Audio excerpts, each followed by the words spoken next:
Hi అందరికీ. ఏంటి ఈ మమ్మీ పొద్దున్నే దుకాణం సదిరేసింది అనుకుంటున్నారా? ఏం కాదండి, ఈరోజు సండే కదా, సండే స్పెషల్ ఒక్క గ్లాస్ బియ్యంతో పలావ్ అయితే చేసుకుందాం అనుకున్నాము. అందుకని చెప్పేసి ఈ పలావ్ కోసం కావాల్సిన దినుసులన్నీ మీకు ఒక్కసారిగా చూపించేస్తున్నాను, చూసేయండి. పలావ్ దినుసులన్నీ రెడీ పెట్టేసుకొని గ్యాస్ వెలిగించుకొని ఒక కుక్కర్ పెట్టేసుకున్నాను. అందులో కుక్కర్లో ఒక 2 స్పూన్లు నెయ్యి అయితే వేసుకున్నాను. తర్వాత దాంట్లోకి కొద్దిగంత ఆయిల్ కూడా వేసుకున్నాను. నెయ్యితో పాటు కొంచెం ఆయిల్ కూడా వేసుకోవాలి కదా, అందుకని చెప్పేసి కొద్దిగంత ఆయిల్ కూడా వేసేసి మనం ముందుగా తీసి పెట్టుకున్న పలావ్ దినుసులు మొత్తం ఆయిల్లో వేసేసి లైట్గా దోరగా వేయించేసుకుంటున్నాను. ఇలా ఏగిపోయిన తర్వాత జీడిపప్పు మాత్రం ఎక్కువ వేసుకున్నానండి. ఎందుకంటే చిక్కిపోతున్నాం కదా, కొద్దిగా బలం వచ్చేస్తుందని.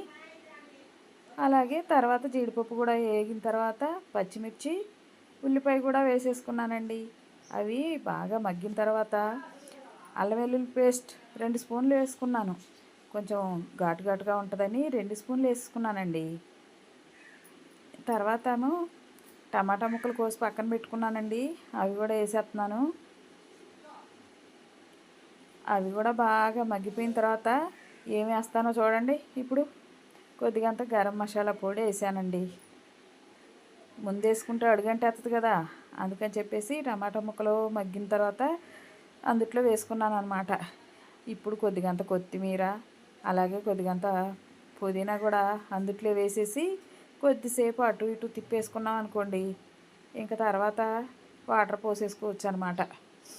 చూడండి, ఇది కొద్దిగా మగ్గిపోయింది. ఇప్పుడు 2 గ్లాసులు నీళ్ళు పోసేసుకుంటున్నాను. ఎందుకంటే 1 గ్లాసు బియ్యమే వండుకుందాం అనుకున్నాం కదా, అందుకని చెప్పేసి 2 గ్లాసులు నీళ్ళు పోసేసాను. కొద్దిగంత సాల్ట్ వేసేసాను. ఇంకా తర్వాత బియ్యం కూడా వేసేస్తున్నానండి. మామూలుగా కుక్కర్ మూత పెట్టకుండా అయితే ఎసరు మరిగిన దాకా ఉంచి బియ్యం వేసుకోవాలి. కుక్కర్ మూత పెట్టేస్తాం కదా, అందుకని చెప్పేసి బియ్యం కూడా వేసేసి కుక్కర్ విజిల్ పెట్టేశానండి. గ్యాస్ అయితే హైలో పెట్టేసుకున్నాను. తొందరగా విజిల్ వచ్చేస్తే వేడివేడిగా తినేద్దామని చెప్పేసి. విజిల్ అయితే వచ్చేసినాయండి, 3 విజిల్లు వచ్చేసినాయి. నేనైతే ఇప్పుడు గ్యాస్ అయితే ఆఫ్ చేసేసాను.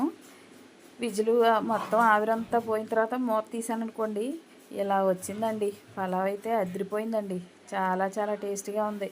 అందుట్లో చికెన్ వండుకున్నానండి. వేడివేడిగా ఒక ఉల్లిపాయ ముక్క పక్కన పెట్టేసుకొని చికెన్తో లాగిచ్చేసాను అండి. ఏంటి ఆమ్లెట్ చూపెడుతుంది అనుకుంటున్నారా? ఇది ఫిష్ ఆమ్లెట్ అండి. ఫిష్ తోటి ఆమ్లెట్ వేసాను. 2 రోజుల్లో ఈ ఫుల్ వీడియో వచ్చేస్తుంది. తప్పనిసరిగా చూడండి. లైక్ చేయండి, షేర్ చేయండి, సబ్స్క్రైబ్ చేయండి, కామెంట్ మాత్రం తప్పకుండా పెట్టండి ప్లీజ్.